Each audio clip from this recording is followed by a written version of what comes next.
can miss them. No matter where you go in this country, we are seeing people on the sides of our streets, the side streets and the main streets, all in need of support and care. They're homeless, they're indigent. What are we going to do about it? Well, here to talk with me about that is Reverend C.B. Moss, who just recently raised concern about the homeless in our Bahamas. Welcome to the program. Well, thank you very much, Julian. Great. I appreciate your invitation. I appreciate it, an honor to have you here. Now, you recently spoke about the plight of the homeless in this country. Mm-hmm. And I think that people, there are two kinds of homelessness, if you will. There are people who may have had just a few financial issues and needed extra care, but there are those ones who are in deep despair. Mm-hmm. People who are on the sides of the street, who are living on the sides of the street. When did this come to your vision? When did this come to your reality? I suppose we always had a certain amount of homelessness. Mm-hmm. But over the last 15 years, I watched it just mushroom on our streets. And I realized that it is an intractable problem. We cannot deal with it easily because it's complicated. Because their reason for being homeless is multiple. And you have to first of all find out why. How they ended up there. They're homeless before you can address it. Some people think you could just go and just take them off the streets, but not so, because some of them have been taken off the streets and they find themselves right back on the street. And some of them have, I guess, very deep and complex psychological issues. There you go, many, many reasons. And so we've been addressing this over the years, our church. But we have, of course, you are Mount Olive, Baptist right Church there on Meadow Street, in the heart of Baintown. Meadow and Augusta Streets. Mm-hmm. So we realize that it takes a tremendous amount of resources to really seriously impact the problem. But we do what we could with food, with clothes, and so forth. Those two ministries have been ongoing at our church for years. Mm-hmm. And so those persons living on the streets are aware that they could come there at any time and get clean clothes and also to get a meal. But it's a serious problem, and it's a problem that unfortunately is not receiving the attention that it should in this society. And so, why do you think that is? Well, a number of reasons. You know, I've tried to analyze it. In the scriptures in the book of Matthew, the people approached Jesus and said, "Master, this crippled man, he was crippled from birth, never walked. Say, who did sin, him or his parents?" So that went right down to the concept of, if something bad happened to you or you're not functioning, then you did something. But it's not always like that. Absolutely not. Jesus said to them, neither this man nor his parents sinned, but his condition is in order to manifest the power of God. So God allows certain things to happen so that when they are resolved, people could give him the honor and the glory. Just like the Old Testament book of Job, where when he went through his tribulation, his friends said, "Man, tell us the truth. What you did wrong." Say, "We're your friends. You don't have to hide it from us. Tell us," because that was the old mentality, and some of that still exists today. That's why many of us today look down upon people who are in those unfortunate conditions. But you can't, because they're for the grace of God, eh? But you shouldn't. But many of us think, well, they brought that on themselves. When they were working, they should have saved, and they should have looked out for the old age, or all that. And some of that is true, no question. Mm-hmm. But it is that mindset that prevents them from really seeing the problem, from having the empathy that they should have to bring some sort of relief to the problem. So that's the number one reason. That people just feel, oh, they brought themselves. These people, they don't want to work, or, you know, that kind of stuff. But people are homeless for many, many reasons. So how do we, you know, I personally have, because where I drive to and from on West Bay Street, there are a couple of people that I see all the time. And there's, you know, one time I took the opportunity to speak to one of the persons, and he happened to be, at least he speaks with a Jamaican accent. But the man is extremely intelligent. Highly intelligent people. You know, you know, that the rumors, I've heard rumors as to how he got that way, but the thing is he's highly intelligent, but he just can't function anymore the way he used to. And then I also saw, and it's the attitude, I think, to people. At a fast food establishment on West Bay Street, and there was a man who, well, you know, he wasn't smelling right, you know, he'd obviously been on the streets forever, and he was mute, but he was hungry, right? And he, the people in this establishment wouldn't feed him, you know? But he came to me and he had $5, I think, and he just said, you know, showing that he was hungry, I took the $5 from him, but I went inside, bought him a bigger meal and gave him his $5 back. You know, because I said, if this man, he obviously is hungry, that's what he wants, something to eat. And it would be just ridiculous for us not to think of trying to help him in some way. Now, I know everyone can't do that all the time, but how do we coordinate? Because there obviously needs to be a national effort, a nationally coordinated effort to, one, find a place where they can go, get them off the streets, to help them bathe, get new clothes, get a haircut maybe, so they can be treated like human beings.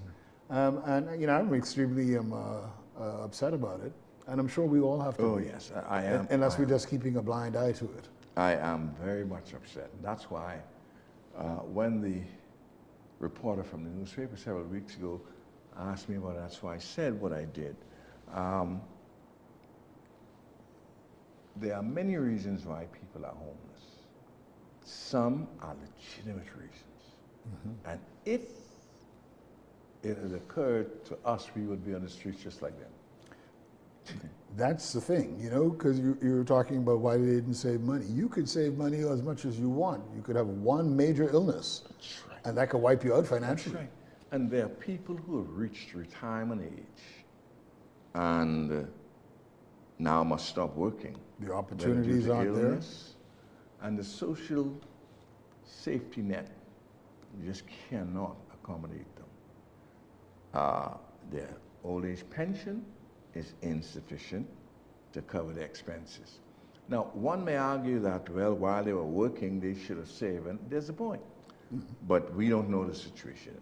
But it's not just always people who are over the retirement age. A lot of the people, I think in most cases, the people I'm seeing are younger. Initially, you used to see older people. You never saw as many young people. But those older people, as they were unable to work, unable to maintain their rents or whatever, that's one category. Then you have the other category of younger people who are on the streets because of family dislocation, drugs, alcohol, all of these things contribute to them being on the streets. And so we have to not be judgmental. We have to implore the government and all other sectors of society to find a way. Do you think the government has to spearhead it? Obviously, the government has to play an integral role in it, but do you think the government has to spearhead it? The government should, because the resources must be provided by the state. You know, these philanthropic groups, they can do a part, but you cannot rely on that. The government today is doing an admirable job on addressing the first category of homeless people you mentioned, those who have had short-term difficulty and they're out on the streets. But they're functional, it's just that they've, And not only that, it's short-term. For example, there may have been a family dispute and someone had to leave and didn't have anywhere to go. So they may be on the streets temporarily. Sure, and then you think of cases of domestic violence as well, huh? That's right, and even disasters. And the government has responded well to disasters. Absolutely. And the inability of people to, especially older people, family people. But unfortunately, the government's programs are not wide enough.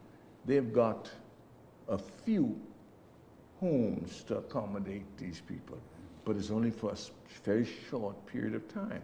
And obviously so, they can't live forever there, because what about the others who would need that space? Absolutely. So the government is addressing, as I see it, those persons who are a short-time difficulty and who could get back on their feet in a relatively short period of time.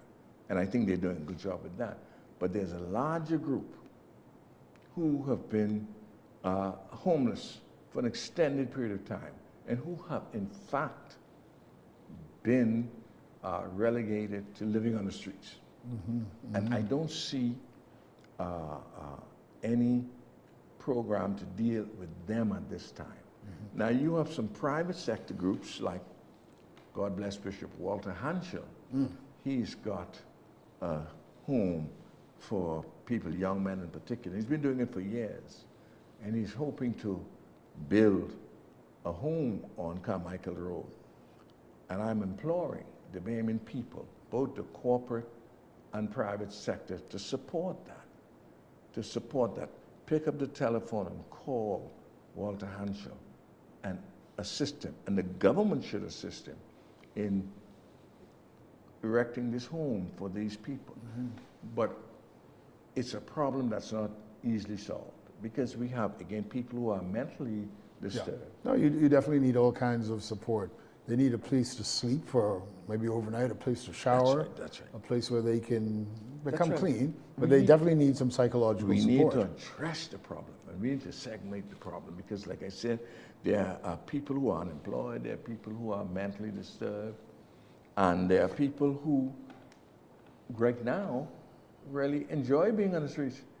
They're not homeless in the clinical sense of the word, because they go somewhere every night to sleep, same place. This guy with the Jamaican accent, I think he sleeps somewhere too, but Yes, yeah. you see, but Yeah. you know, I know of street, I don't call them homeless, I call them street people. So more derelicts, I guess. Yeah, Would and be the word, I guess. the ones that have a place to sleep. You know, the family maybe build a little shack at the back of the property for them to sleep. Yeah. So they always had a place to sleep. And sometimes the family would give them meals, but they are on the street. So that's a little different from the person Who's deeply just indigent. wanders around and he sleeps where night catches him. He tries to find a secure place under the stairwell of a building or whatever to sleep. That's a different. And it's so funny, because I was just walking, I can't remember where it was now, just walking on the street, and there's this man under a tree, deep asleep, fast asleep in the middle of the day. I mean, almost didn't realize he was human, really. I hate to say that, but how do we address this problem? There are other people, you spoke about Bishop Hanschel. I know that I just found out that St. Agnes is in the process of building something where people can go get a shower. That's right. Well, We have a lot of feeding places, feeding networks, and that has been, St. Agnes program has been on the drawing boards for a while. I recall when Archdeacon Branford Brown? Branford Brown was erected there, we worked on a number of things. And that's one of the things that he really is passionate about, creating this stand-alone shower. So these street people or homeless people could come and get a shower. And he was working on that for a little while. I trust that they will work on that continually and see it through. But we must understand, these homeless people are not necessarily hungry. And I speak for our community, Baintown, because every day you can go to one of the churches and get a meal, whether it's St. Joseph Church, St. John's Baptist, Wesley Methodist, our church. So there is quite a bit of support. Oh yeah. On the feeding side, of course. On the feeding side, they don't want for food. You see some of them still maintain their size. They don't want for food, but that's only short term. Mm-hmm. And when that meal is gone, they have to now go in search of the next meal. But what we need is to find a way to provide not only shelter and food, but more mental assistance, assisting these people to realize, look, you're down, but you're not out. And how do you do that? Because I guess the professionals will have to go to where they are. Of course. You're not going to get them to come to where, you know. You have to. They'll promise. I said, now you come and see me tomorrow. Yeah, I'll be tomorrow. I said, about 8 o'clock? See them a week later. Because, see, they're not living really. Yeah. And then the problem would be with medication, too. Yes, how are they going to first afford it, and then ascribe to, follow the prescription? Yes. Many of them are just existing from day to day. And they just respond to what they're confronted by. But recently, the problem has been exacerbated by another policy of the government, which has unintended consequences. And I'm talking about the destruction of the shanty towns. Good idea. Important idea. Needed to be done. But what it did, it threw out of those shanty towns hundreds of individuals with no place to stay.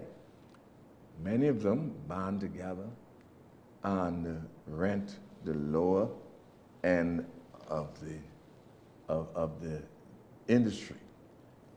And then you probably have people who are charging exorbitant rents for substandard substandard property. Which is another story. But by them taking up all the rental spaces, it put a pressure on the lower end of the rental market.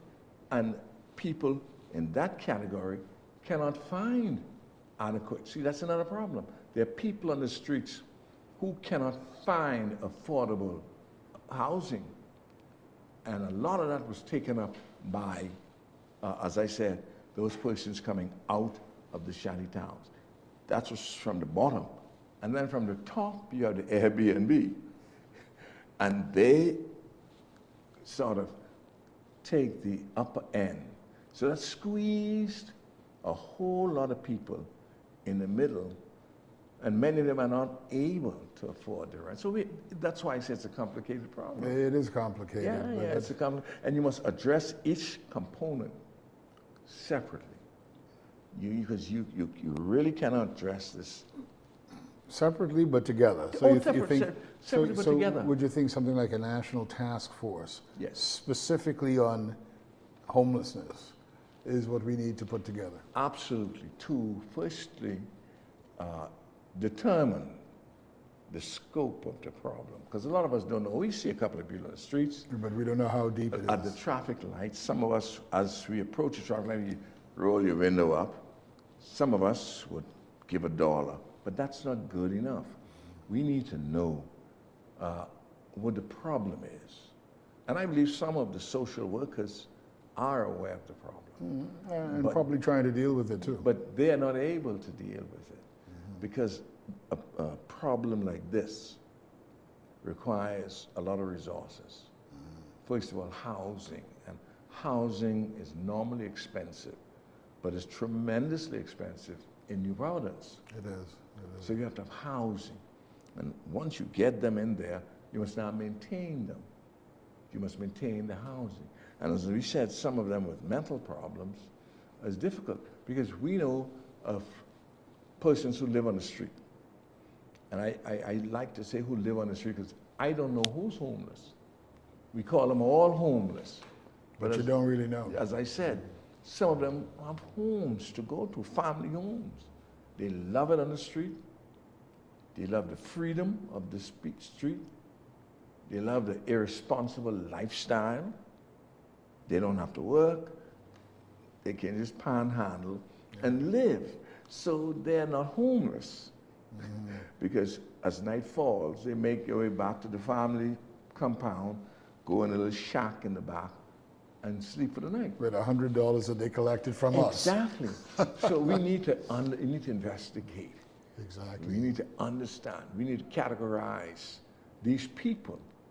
Some of them are healthy, young, quite able and capable of working.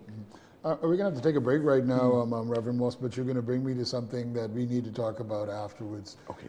Stay with us on Read Between the Lines. Reverend C.V. Moss is my special guest.